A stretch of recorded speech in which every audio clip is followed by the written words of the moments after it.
stunning new reporting on an elaborate ruse to conceal the secret plane that President Trump used to fly out of Turkey last month.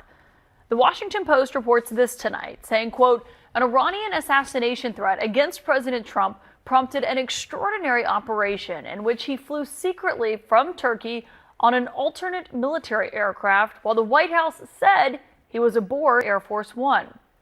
If you look back at the video from that day now, you can see how this clandestine mission played out. President Trump was seen boarding Air Force One at 8:24 p.m. local time on July 8th.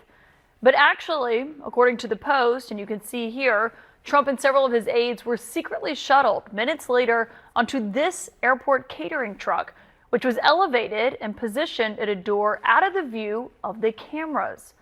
Now, the Post reports that the president was on that catering truck when it pulled away from Air Force One at 8:30 p.m., secretly bringing him to a smaller plane, an Air Force C-32A, making the Air Force One that everyone thought he was on a decoy that still had the reporters who thought the president had boarded that plane and who you see boarding right here on the right, and some White House staff aboard. The Washington Post reports, and I quote, the maneuver meant that the president's actual location was concealed from the American public and many senior U.S. officials for hours. Air Force One then landed in the UK hours later. Now, it's still not clear, as the Post notes tonight, how the president was transported from that other secret plane back onto Air Force One after it landed. You see here the reporters captured the president getting off the plane that they thought he had just flown on with them to the UK, and he's seen coming down the stairs just before 11 p.m. After greeting American service members on the tarmac, Trump got on the new Air Force One jet. That's the one that was given to the president by the Qatari government, and then he flew back to Washington. Now, the plane that he's getting on here is not to be confused with the old Air Force One decoy or the military plane that he flew on secretly. But it was when the president got back on this plane to fly home to the U.S.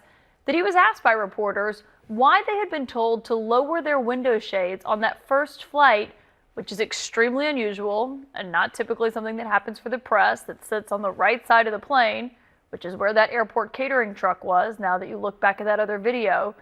But given what we know now, given the pictures that you can see now, it makes what the president told reporters in that gaggle afterward all the more noteworthy. You're saying there wasn't a security concern? No. Why would it? Do you know why they had us close our window blinds? That was not usual.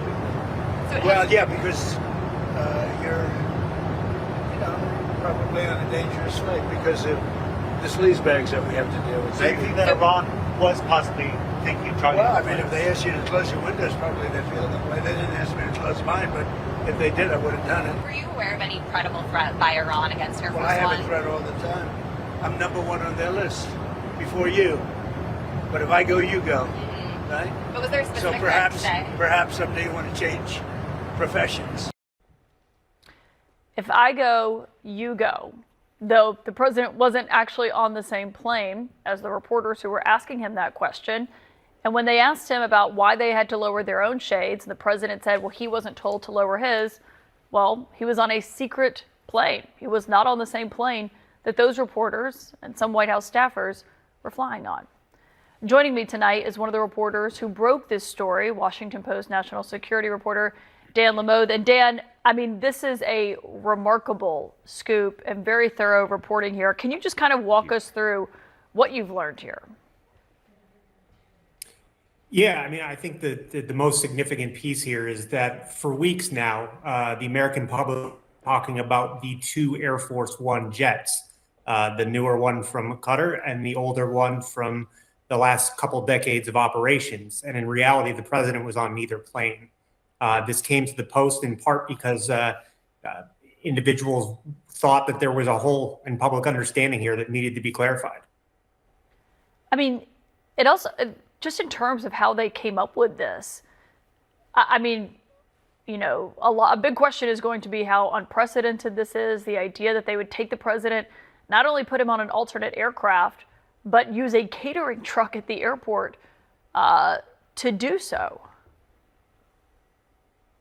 Yeah, you can see some creativity and ingenuity in how they were able to pull this off. And I don't think there's any dispute here. I mean, Iran is a serious threat to the United States. Iran is a threat to senior U.S. officials that predates this administration. There is cause for concern. It's unclear at the moment what exactly triggered them to take these extreme measures. But either way, we've gone about a month now since it occurred, and until today, there was no public understanding of it. Well, and you report that the Defense Secretary Pete Hegseth also boarded that C-32A plane separately using external stairs, which means people could see him boarding it. And you write that this is part of an attempt to make the flight appear typical. That's a plane that typically other VIPs, cabinet members would fly on. Do we know who else, if anyone, was on that secret plane with the president? I can't speak at the moment with any specificity to who else was aboard that plane. But yes, Secretary Hegseth, I'm told, went up the external stairs, deliberately so, as a part of a larger plan to make it look like he was the senior official on that plane. The C-32s that they used that day are commonly used. The vice president uses them. The president uses them on occasion domestically. I have flown on C-32s in the past with general officers. It's not uncommon to see VIPs on that plane. But obviously, when you have even the usage of an Air Force One call sign on a plane that the president is not aboard in that moment, that's remarkable. Well, and that's actually a really good point, because typically the understanding is that any plane, any aircraft the president is on is Air Force One, or any helicopter that he's on, that's technically Marine One. But you said that the one that he was actually flying on had a nondescript call sign, while the other plane that everyone thinks he's on is still considered and still the call sign of Air Force One. Yes, that's right. And then as we kind of backtrack some of the publicly available flight tracker data on this, you have the Newark jet from Qatar that landed with a relatively nondescript call sign a couple hours in advance in Britain. The C-32 simply did not show up in flight tracker data at all, at least in the publicly available information we had. And the Air Force One jet landed with the Air Force One call sign, despite the president not being aboard. There's a serious shell game of sorts that occurred there, to keep the president safe. And were there White House staffers who were on the decoy Air Force One that also thought that the president was still on that plane? My understanding is there was some White House staff that did not know. This was kept close hold in a small group. And obviously the White House press corps, which reported not only in that day, but in the subsequent weeks as well, that the president had traveled on the quote unquote old Air Force One. That's simply not the case, we're told. You know, my colleague Barbara Starr, who is a veteran Pentagon correspondent, obviously you know her well, she made a good point about the threat level and what this speaks to, of how concerned that U.S. officials were about this. And she says this suggests that the U.S. believed the threat to the president was not just imminent, perhaps, but there was concerns about growing Iranian precision and targeting and advanced accuracy at range and altitude. She says if the intel was that credible, then was everything in place to carry out an attack? And if so, what has happened since to disrupt that capability? I mean, she's asking the question about just how serious this threat to the president really was.